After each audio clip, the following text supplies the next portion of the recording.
சிலர் ஆசைக்கும் தேவைக்கும் வாழ்வுக்கும் வசதிக்கும் ஊரார் கால் பிடிப்பார்.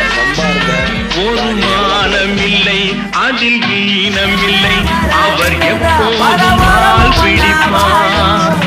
எதிர்காலம் எங்களை வரும் இந்த கூட்டத்தின் ஆட்டத்தை ஒழிப்பேன். பொது நீதியிலே புது பாதையிலே வரும் நல்லோர் முகத்திலே விழிப்பேன். வரும் நல்லோர் முகத்திலே விழிப்பேன்.